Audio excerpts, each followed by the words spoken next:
Hello दोस्तों, good morning. मेरा नाम धीरज और आप देख रहे हैं धीरज सेटेट एकेडमी। तो चलिए आज की ताज़ा खबर की बात करते हैं। आज आपका 17 जुलाई को टीचर संबंधित या शिक्षा संबंधित जितने भी न्यूज़पेपर होगा हम सब आपके लिए लेकर आए हैं।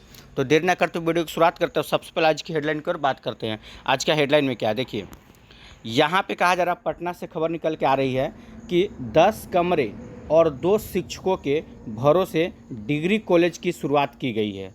ठीक है, इसके ऊपर हम लोग डिटेल से चर्चा करने वाले हैं। यहाँ पे देखिए, यहाँ पे भी दैनिक भास्कर पटना से खबर निकल के आ रही है, जिसमें कहा जा रहा है आपका कि बीवी कॉलेजों में कर्मियों की बहाली अब सरकार करेगी। ठीक है, तो इसके ऊपर भी हम लोग डिटेल से चर्चा एक बार कर लेंगे। और सबसे इम्पोर्टेंट खबर यहाँ पे है, जो कि एक खुशखबरी है। एक तरह से कहा जा रहा है असिस्टेंट प्रोफेसर की नियुक्ति में बिहारियों को, मतलब सिर्फ बिहारियों को ही आरक्षण का लाभ मिलेगा। ठीक है, इसके ऊपर हम लोग डिटेल से चर्चा करने वाले हैं। इसमें किस किस बात पे आपको ध्यान देना होगा। चलिए, तो तमाम खबरों को डिटेल चलते हैं। उससे पहले कि अगर आप हम चैनल पर नए हैं, चैनल सब्सक्राइब कर लीजिएगा और बेल आइकन दबाना नहीं भूलिएगा। तो सबसे पहले अगर हम बात कर लें, यहाँ पे देखिए कहा जा रहा है कि 5 प्रखंडों में डिग्री कॉलेज की आधारभूत संरचना दुरुस्त नहीं, शिक्षकों की कमी बड़ा मुद्दा। आखिर जब शिक्षा की कमी है तो शिक्षक बहाली क्यों नहीं कराती है सरकार। देखिए क्या कहा जा रहा है, 10 कमरे और 2 शिक्षकों के भरोसे डिग्री कॉलेज की शुरुआत की गई है। अच्छी बात है, आइए देखते हैं।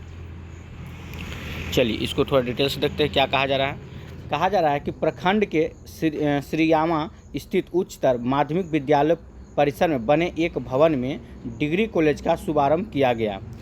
कहा जा रहा है कि श्रीयामा हाई स्कूल के परिसर में ही 10 कमरे वाले भवन की डिग्री कॉलेज में, ठीक है,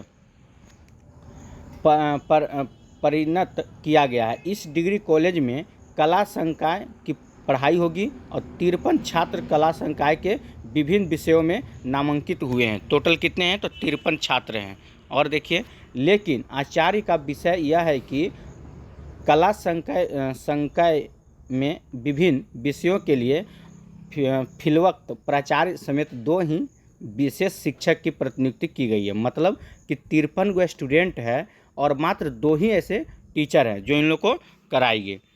कहा जा रहा है कि प्राचार्य के मुताबिक अध्ययन का कार्य शुरू कर दिया गया है। बहुत जल्द इस डिग्री कॉलेज में साइंस और कॉमर्स की भी व्यवस्था कर दिए जाने की संभावना है। अब देखिए, अगर साइंस और कॉमर्स का इस कॉलेज में व्यवस्था किया जाएगा तो इसके हिसाब से आप लोग का इसमें बहाली भी होगा।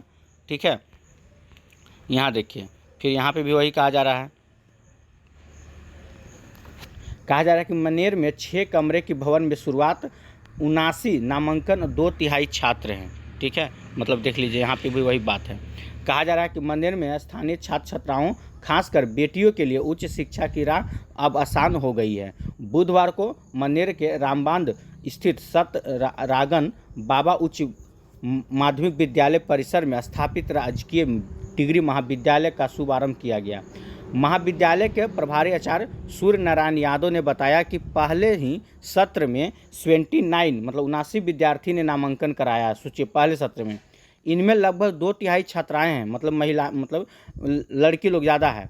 कॉलेज अभी 6 कमरों के भवन में संचालित होगा। कहा जा रहा है कि संस्थान के संचालन के लिए एक प्रभारी आचार्य है। मतलब 79 जो है, ठीक है, यहाँ देख सकते हैं 79 स्टूडेंट पर एक ही वो प्रभारी आचार्य है। एक शिक्षक और एक गैर शैक्षणिक कर्मी की प्रतिनियुक्ति की गई है। कहा जा रहा है उद्घाटन से पहले दिन की आवश्यक औपचारिकताओं के कारण नियमित कक्षाएं शुरू नहीं हो सकी। मतलब पहला दिन था इसलिए नहीं हो सका।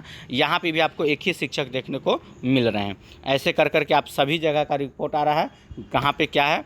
तो मतलब समझ लीजिए, शुरुआत तो कर दिया गया डिग्री कॉलेज का, लेकिन टीचरों की संख्या जो है ना, एकदम मतलब 80 टीचर हैं, 80 स्टूडेंट है तो एक विद्यार्थी है। सोच लीजिए तो कैसे पढ़ाई होगी। ठीक है, आगे देखिए क्या कहा जा रहा है। यहाँ कह रहा था कि 3 दिन पुराना फैसला वापस लिया गया है, आउटसोर्सिंग होगी। मतलब कि बीवी कॉलेजों में कर्मियों की बहाली अब सरकार करेगी। एक लाइन में जान लीजिए। ठीक है, इसके ऊपर हम लोग देखेंगे क्या क्या फ़ायदा हो सकता है अगर सरकार कराती है तो। आइए इसको भी एक बार देख लेते हैं। कहा जा रहा है कि राज्य के विश्वविद्यालय और कॉलेजों के तृतीय और चतुर्थ कर्मियों की नियुक्ति अब सरकार खुद करेगी।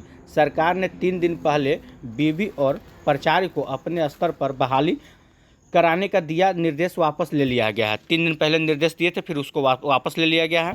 और कहा जा रहा है कि अब यह बहाली आउटसोर्सिंग एजेंसी के माध्यम से होगी। सोच लीजिए, आउटसोर्सिंग एजेंसी के माध्यम से नियमित नियुक्ति होने तक यह वैकल्पिक व्यवस्था जारी रहेगी।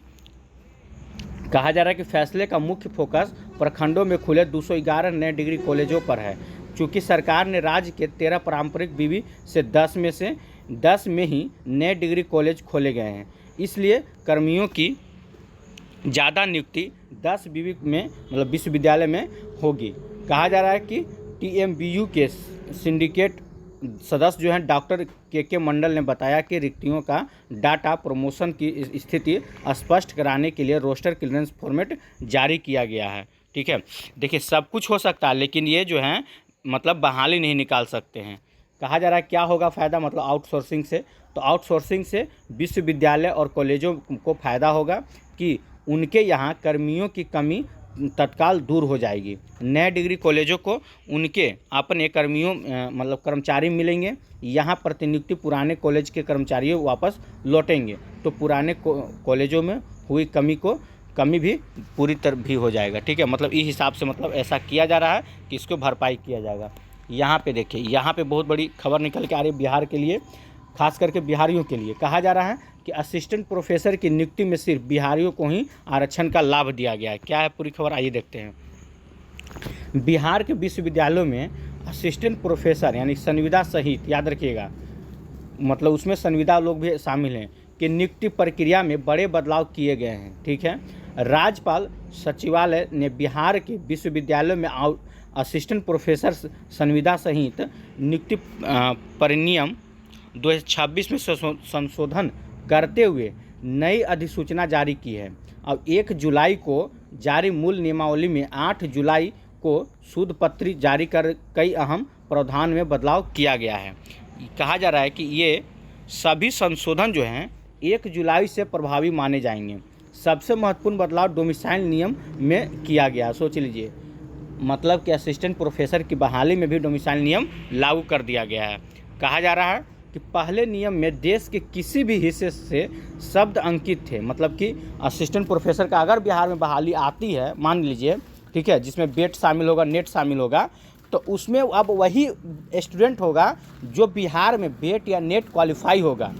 ठीक है, अब अगर जो दूसरे स्टेट से हैं, अब उनको इसमें जगह नहीं दिया जाएगा, मतलब ना के बराबर दिया जाएगा। दिया भी जाएगा तो ना के बराबर। देख लीजिए क्या कहा जा रहा है। कहा जा रहा है कि मतलब अंकित शब्द अंकित है, जिन्हें हटाकर अब केवल बिहार राज्य कर दिया गया है। राज्यपाल के प्रधान सचिव दीपक कुमार सिंह ने कहा कि डोमिसाइल में आरक्षण का लाभ केवल किसको, तो बिहार के निवासियों को ही मिलेगा।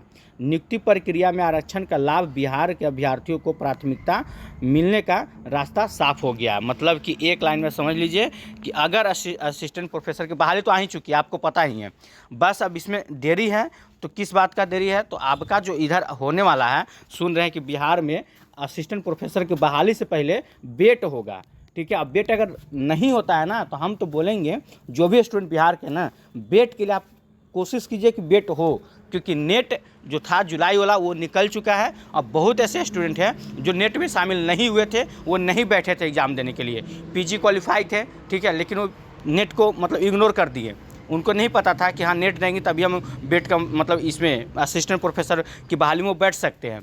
तो जब तक अब बेट नहीं होगा, अब अगर बेट होता है तो अच्छी बात है, नहीं होता है तो हम तो कोशिश करेंगे कि जितने भी स्टूडेंट हैं इसके लिए आप लोग आवाज़ उठाइएगा। हम तो हैं ही पीछे से, लेकिन आप लोग भी कोशिश कीजिएगा कि इसमें आवाज़ उठाइए। बेट होना बहुत ज़रूरी है। अब देखिए, यहाँ तक कि डोमिसाइल की बात कहा जा रहा है ना, अब तो डोमिसाइल लागू कर दिया गया है। अब तो आप लोग को और दुगना फ़ायदा होने वाला है।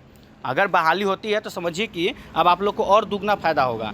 लेकिन इसका फ़ायदा कब होगा, जब तक बेट होगा तब। अगर बेट नहीं होगा तो समझ लीजिए, क्योंकि नेट क्वालिफाई बहुत ऐसे कम ही बिहार में स्टूडेंट हैं जो नेट क्वालिफाई करके बैठे हुए हैं। ठीक है, अब दिसंबर में अब होगा दोबारा। नेट कब होगा, 6 महीना पे होता है तो दिसंबर में होगा। अब जब दिसंबर वाला नेट इसमें, तो मतलब आप बैठ भी नहीं सकते, तब अभी बहाली भी ख़त्म हो जाएगी।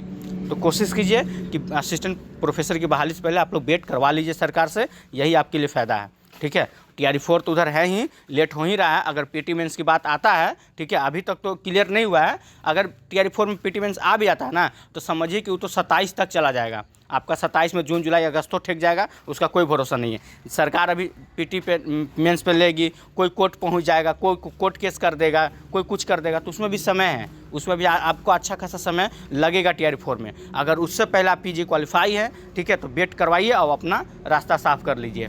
ज़्यादा फायदा आपको इधर अब होने वाला है। अब PT मेंस हुआ तो समझ लीजिए बहुत मतलब कि चयन की प्रक्रिया जो होगा ना, बहुत अथी होने वाला है, उसमें बहुत मतलब क्या ही बोलना। लेकिन कोशिश कीजिए कि अब बेट के पीछे अब ध्यान दीजिए, ठीक है।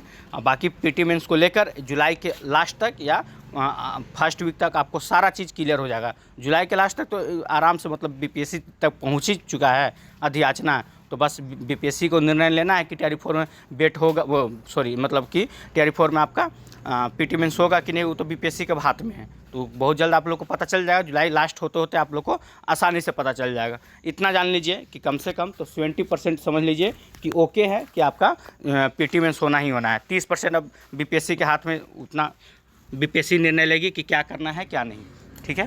फिलहाल आज के लिए इतना ही। अगर वीडियो आप लोग को अच्छा लगा तो वीडियो को लाइक कीजिए, चैनल सब्सक्राइब कीजिएगा, इससे ज़्यादा शेयर जरूर कीजिएगा। फिर कल मिलते हैं। जय हिंद, जय भारत।